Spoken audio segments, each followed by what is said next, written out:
Maging proud sa sarili mo. Oo, tama, maging proud sa sarili mo.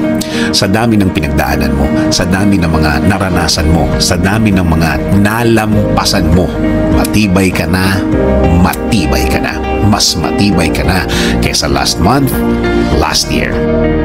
At sa pagdaan ng panahon, marami ka nang natutunan. Marami ka nang natutunan at nagamit mo na rin mga pangyayari na mas naging wiser ka. In fairness, hindi ka ganyang katibay kung hindi mo naranasan ang mga bagay na yon. Kahit ang mga taong kilala mo, mga taong nasa paligid mo, mga taong matagal mo nang di nakita, naramdaman at nakikita nila ang kaibahan mo, ang pagkakaiba mo kesa nung last ka nilang nakita. Ang mga comments nila, iba ka na ngayon ah.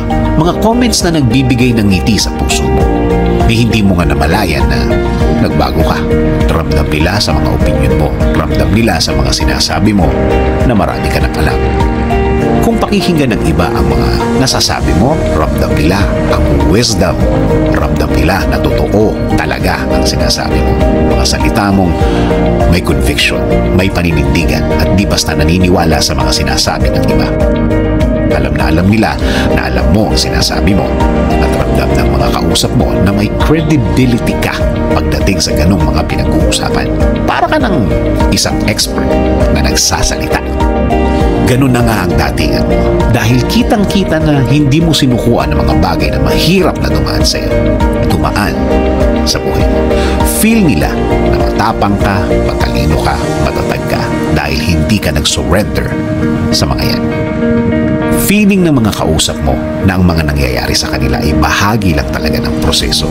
Bahagi lang talaga na way o daan papunta sa gusto nilang dream nila na stepping stone ng mga yan. Ang effect tuloy sa kanila ay hindi na mahirap ang mga pinagdadaanan nila. Parang naging matapang sila, parang naging matatag sila sa mga kinakaharap nila. Kung naging okay ka, feeling ng mga kausap mo, magiging okay din sila. So tama, maging proud ka sa sarili mo, maging proud ka sa mga pinagdaanan mo. Tingin sa taas at pasalamatan mo ang Diyos dahil ibinigay niya ang lakas na kailangan mo, ang tatag na kailangan mo na nakapagpatalino sa iyo. Baka naman pwede mo itong gawin kahit na late na. I-treat mo ang sarili mo. I-celebrate mo ang sarili mo. Ikain mo sa labas ang sarili mo. Deserve mo yan. Deserve mo yan. Sa kalagayan mong alam na alam mo, proud din ang Diyos sa iyo. Hindi ko sinasabing wala ka ng problemang dadating. Kapag may dumating pa, iba ka na. Ibang-iba ka na sa dati. Iba mo na tingnan o i-handle ang mga problema yan. Alam na alam mong malalampasan mo ulit.